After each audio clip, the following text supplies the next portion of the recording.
Man must now embark on the difficult journey beyond culture, because the greatest separation feat of all is when one gradually manages to free oneself from the grip of unconscious culture.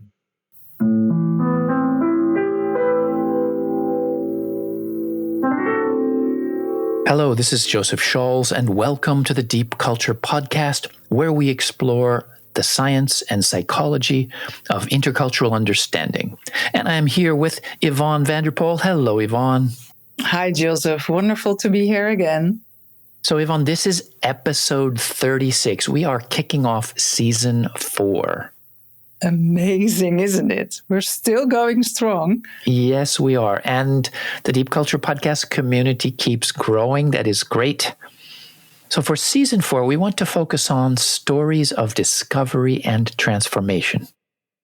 We will share our personal stories, but we'd like to expand on that, to share the stories, for example, of intercultural research pioneers, such as Richard Nisbett or Shinobu Kitayama, or explorers from the past, such as Ibn Battuta, humanists such as Rabindranath Tagore, educators such as Jack Mezirow. These are people who inspire us. And so to kick this all off, we're going to take a deeper look at the life and learning of Edward T. Hall. And he is the inspirational starting point for this podcast. And we've talked about him before. He's sometimes called the father of intercultural communication. And Joseph, even people who aren't familiar with his name often know some of the ideas he pioneered. For example, monochronic or polychronic time, high context versus low context culture, and a lot more. He was interested in culture and the mind, what he called unconscious culture. And now, of course, we have technology to help us understand unconscious cognitive function. But we're going to argue that Hall's insights were way ahead of his time. So we'll share some of his ideas, tell his story, and compare what he was saying 50 years ago with research from today. And we are going to rely on the talents of our colleague Daniel Glins, who has agreed to be the voice of Edward Hall today. Hi, Daniel. Hello, Yvonne. Hello, Joseph. I'm very honored to be the voice of Edward T. Hall. And that brings us to part 1, hidden complexity.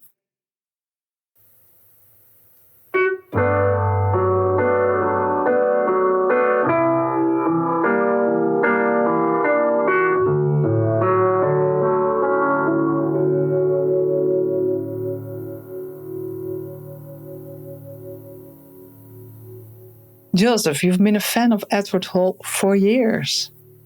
Yes, and it was through Hall that I discovered the field of intercultural communication. And even now, I think of this podcast as an extension of the work that he started. And just to remind people, let's listen back to a clip from the very first episode of the Deep Culture Podcast. Back in the 1950s and 60s, when people were looking forward to their flying cars and spaceships, Edward Hall recognized that the transformational technology of the future wasn't rockets or robots. It was globalized communication and information technology. Hall was interested in how the unconscious mind is shaped by culture, and at the core of his work is a foundational insight which resonates 60 years after his first book.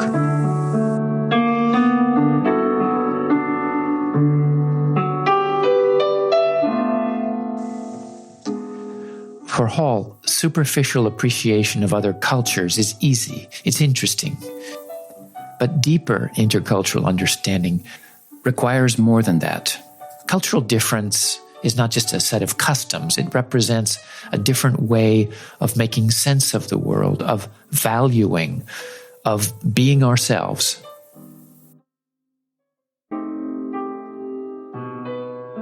Confronting deeper forms of cultural difference can be a shock. We're forced to question things we'd previously taken for granted. But as we expand our view of the world, We expand our mind. We transform our perceptions. Hall understood that humans are cultural beings and that to understand diversity, we have to first start by looking more deeply into ourselves.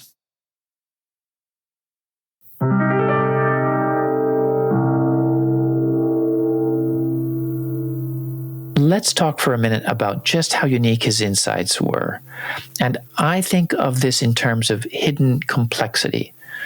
The functioning of our mind may feel simple, but scientists now understand clearly it's enormously complex. But that complexity is hidden by the very fact that our mind functions so smoothly. It seems like a paradox. We may feel like our eyes are simply reporting what's in the world, like cameras, or that our ears just naturally hear what people say and understand their intentions.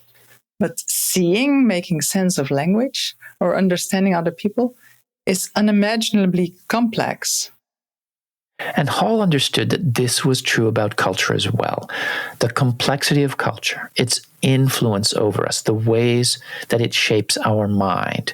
These things are powerful precisely because they are hidden.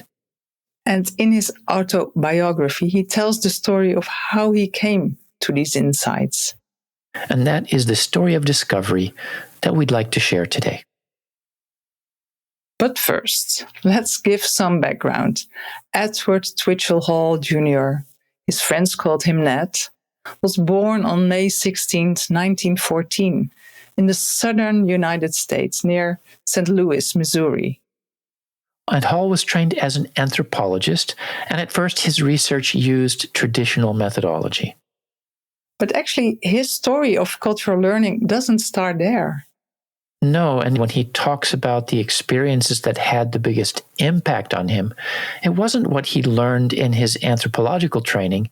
No, that's interesting. He talks about a time well before all that, when he was quite young, a 4-year period from age 19 to 23. That was when he got a job working as construction foreman in New Mexico. The government was funding the construction of dams on Native American lands, and Edward Hall was hired to oversee some of the work being done. He was working with Native American work crews on Navajo and Hopi reservations. He had to travel to different work sites to get to know the men, to check their progress, keep things on schedule. But he had terrible trouble at the beginning. Work wasn't getting done. Schedules weren't getting met. He felt that he wasn't getting straight information. He couldn't figure out why these things were happening. The problem was deeper than schedules or contracts. It was as though the world they were living in was different than what he was used to. What most people do in these situations is to blame the other. Those people are lazy, or they just want to take advantage of me. But even at that young age, it seems that Ned was very perceptive, non-judgmental, and he wasn't afraid to admit that he was at a loss. So he looked for help. He befriended the owner of a trading post, someone who had been living and working in these communities for years, and he hired a Navajo assistant, Sam. And at this point, he had another key insight. Asking Sam to explain Navajo life wasn't enough. The cultural patterns of everyday life are hidden from us because we take them so for granted. And not only that, the smallest of details from our everyday life can be a hint at much deeper patterns. For example, shaking hands. So let's hear what Hall says about the hidden patterns behind different ways of shaking hands. And this is from his autobiography, An Anthropology of Everyday Life. In the white, narcissistic culture, people have a need to attract attention to themselves. They don't do this deliberately. It's just the way we are. Out on the reservation, white males would drive up to the job sites in a whirl of dust, slam on the brakes, and leap out of the truck, yelling instructions. Yet for the Navajo, there was another way of making an entrance. Once I had turned off the motor of my pickup, Sam and I would sit motionless in the cab, not saying a word, letting the dust settle and allowing the feel of the place to penetrate the very pores of our skin. Once the crew had mentally adjusted to the fact that we had arrived, we could then quietly descend from the cab of the pickup as though we were guests. The foreman would approach, greeting us with a smile, a yatahe, and a handshake, all to make us feel welcome in the proper Navajo way. The form of the handshake was also important.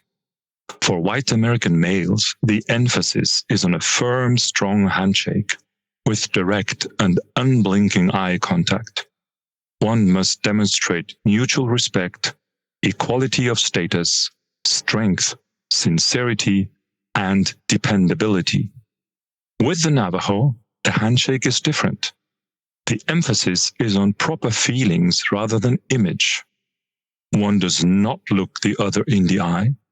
All that is necessary is to hold a human being in one's peripheral visual field while grasping his hand gently, so as not to disturb the natural flow of feeling between his state of being and yours. Mental patterns of this sort are embedded in the structure of the central nervous system, which is why they are almost impossible to explain to people who have not had extensive cross-cultural experience.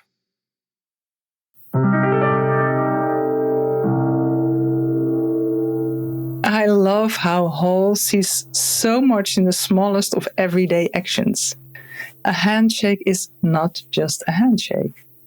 And these patterns are part of larger wholes. A strong American handshake has its place in a society that values individualism. It's part of a larger worldview. And these cultural patterns are complex. They exist both at the smallest scale, the slightest gesture, but also at the grand scale of societies and even civilization. So after these formative experiences, Ned went on to get a PhD in anthropology from Columbia University. He was stationed in Europe during World War II. He worked for the U.S. State Department, and he taught foreign service personnel intercultural communication skills. And one important turning point in his story is that he left behind the traditional ways that anthropologists study culture, for example, with ethnographic interviews. Instead, he focused on what happens when people from two communities come together. In particular, how different unconscious expectations create misunderstanding. In 1959, he published the book The Silent Language, considered the starting point of the study of intercultural communication. Another landmark book was Beyond Culture, published in 1976. And of course, with his work, he has sold millions of copies of his books and inspired countless people. And that brings us to part 2, The Visionary.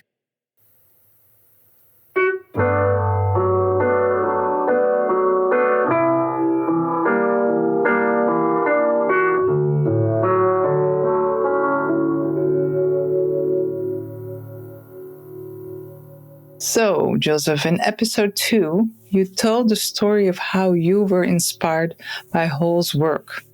Can you tell us about it again? Well, I remember clearly being on a flight from Los Angeles to Boston, about to start my master's degree program at the School for International Training in Vermont, and I had started reading The Silent Language on the plane. How much international experience did you have at that time? Well, I had lived in Mexico for 3 years and Japan for, 5 or 6 years. So how were you feeling? How did you think about intercultural things? Well, living in Zacatecas, it was total exploration. I loved it. I walked cobblestone streets. I shopped in the open-air market. Speaking Spanish became part of me. Sounds like a lot of fun. Well, yes and no. On the one hand, I loved all that exploration. But on the other hand, it could be stressful. It was a small city. I didn't know that many people. I was an outsider, and it could feel suffocating. And then Japan.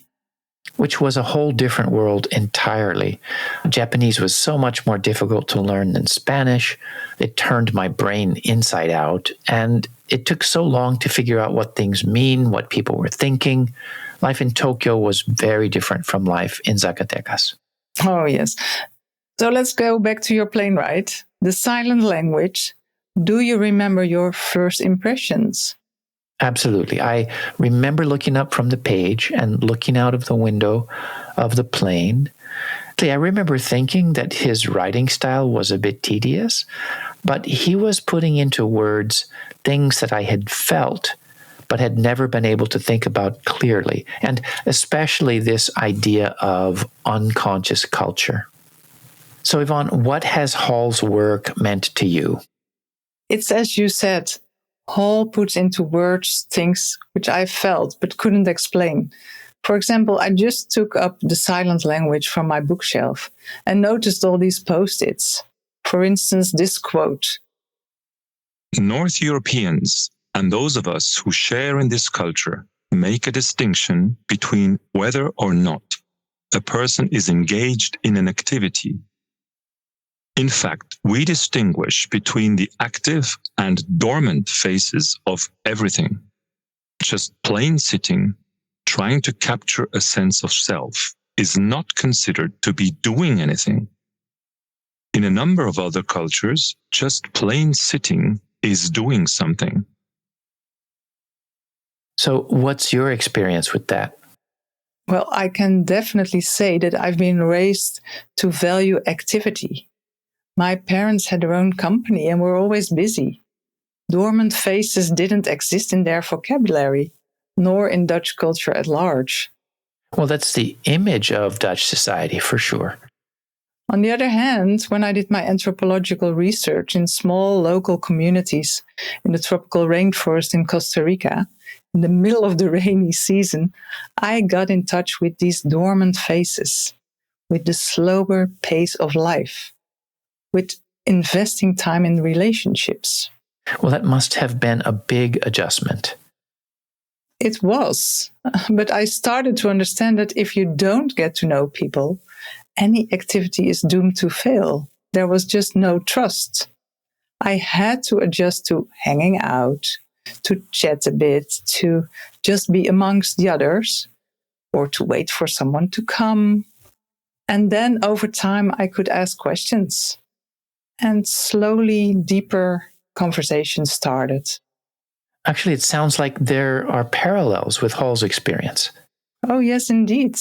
And I often find Hall's ideas amazingly modern and applicable to current times. For example, we have talked about bias on this podcast and how we make ethnocentric judgments. This is what Hall says. Informal patterns are seldom, if ever, made explicit. They exist like the air around us. They are either familiar and comfortable or unfamiliar and wrong. Deviations from the pattern are usually greeted with highly charged emotion because people are not doing things our way.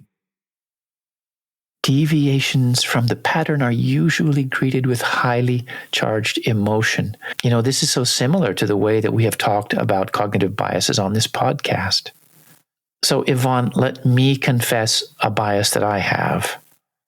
Great. Go ahead. Well, intercultural training and education often talks about foreign experiences in practical terms: etiquette, more efficient collaboration, better communication. You often hear the term intercultural competence, and intercultural insight is treated more or less like a practical skill.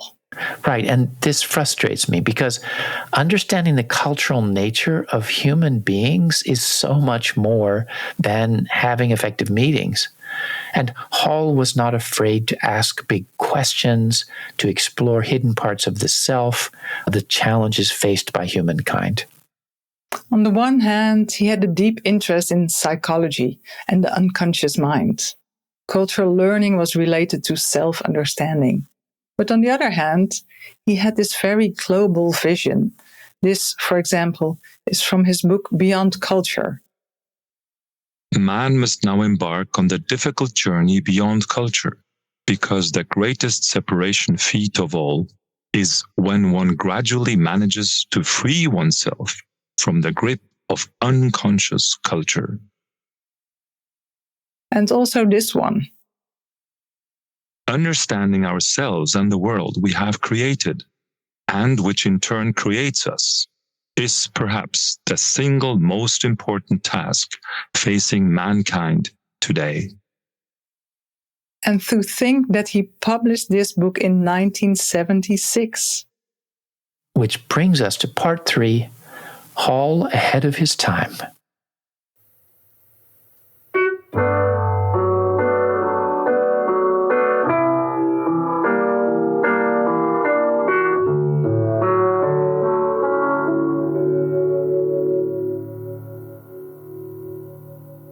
We have said that Hall was ahead of his time.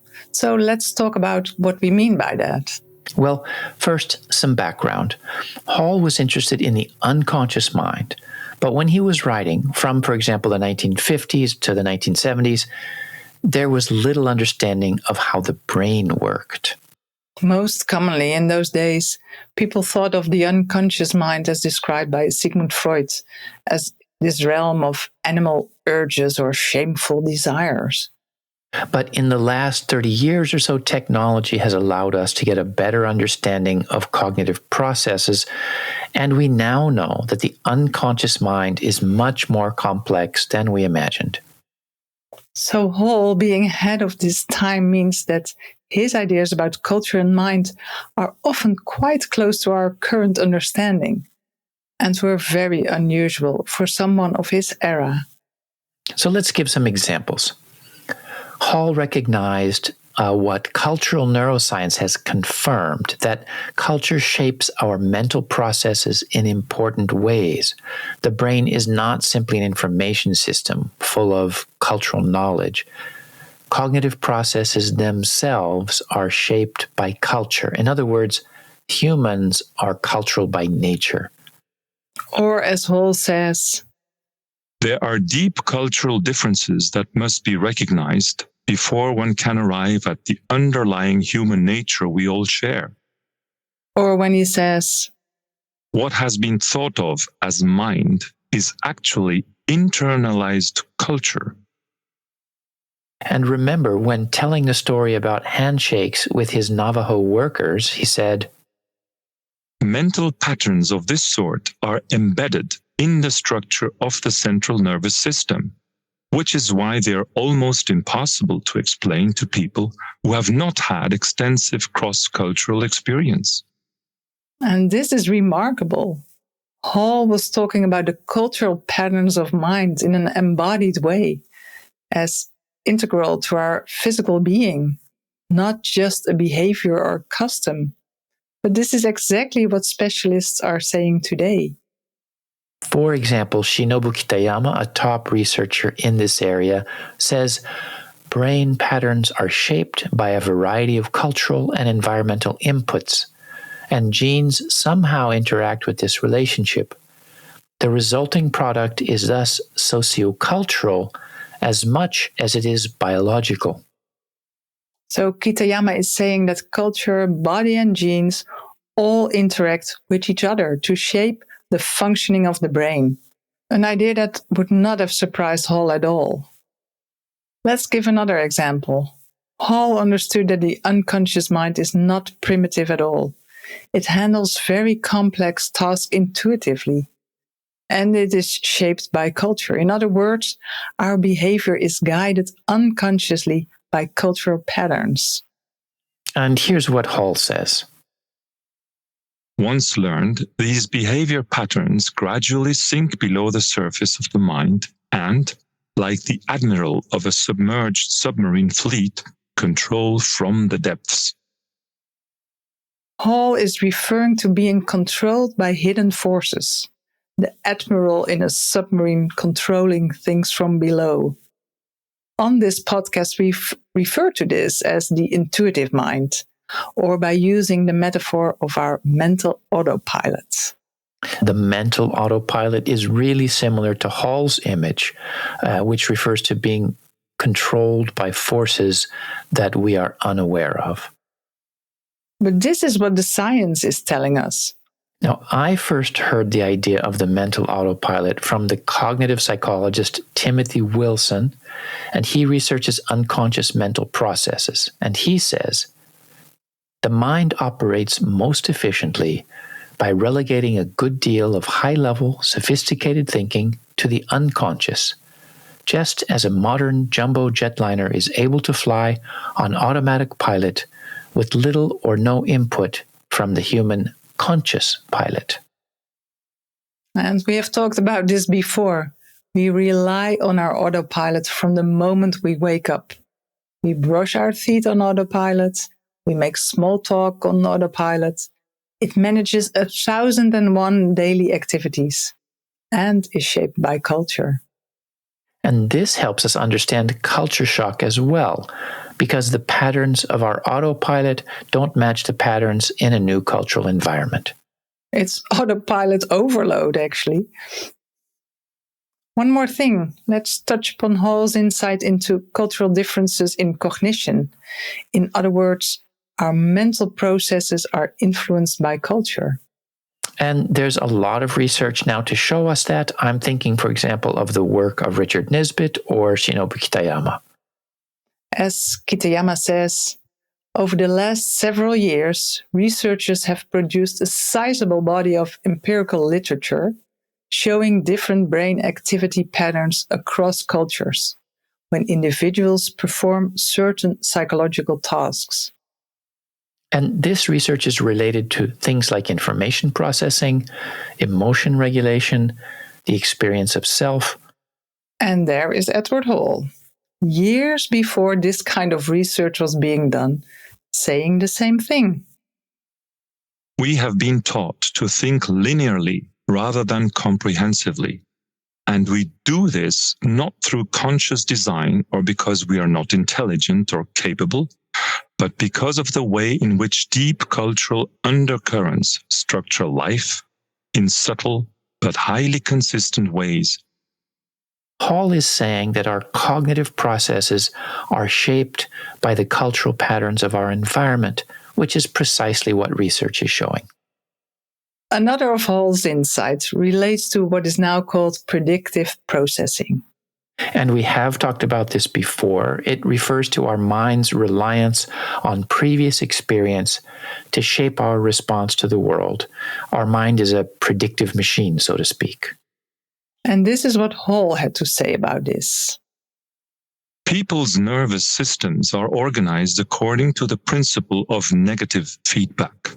That is, the whole thing works so smoothly and automatically that the only time the control system is consciously brought into play is when the input signals deviate from the norm.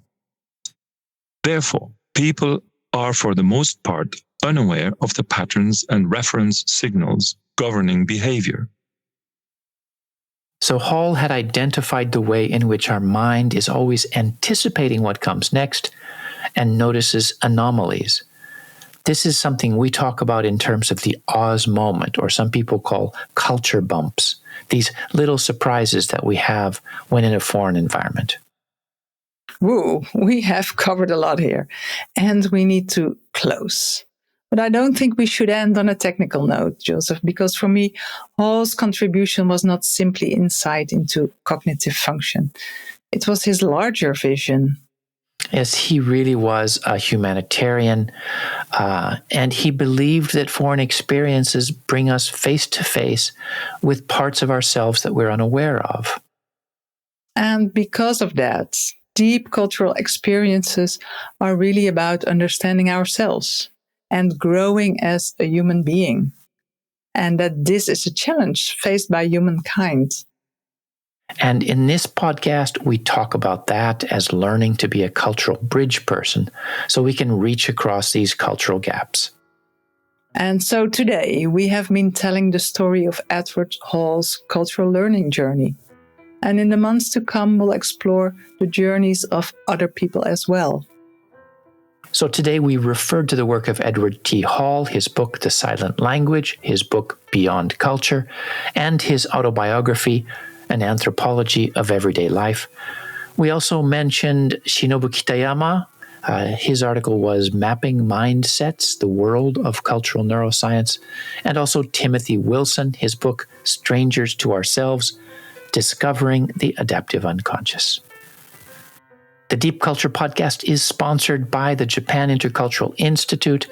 Check out JII's Brain, Mind, and Culture Masterclass. It's a blended learning course, an online community of cultural bridge people, and it is facilitated by Yvonne and I. The next session starts in October. To find out more, just do a web search for the Japan Intercultural Institute and follow us on social media, and you can also contact us through JII's website. Special thanks to Danielle Glentz for being the voice of Edward Hall. Thanks also to our sound engineer, Robinson Fritz, and the rest of the podcast team, Ishita Rai, Zaina Matar, Emre7, Ikumi Fritz, and everyone at JII. And of course, as always, thanks to you, Yvonne, for sharing this time with me. Thanks to you too, Joseph. It was a joy being here and kicking off season 4 together.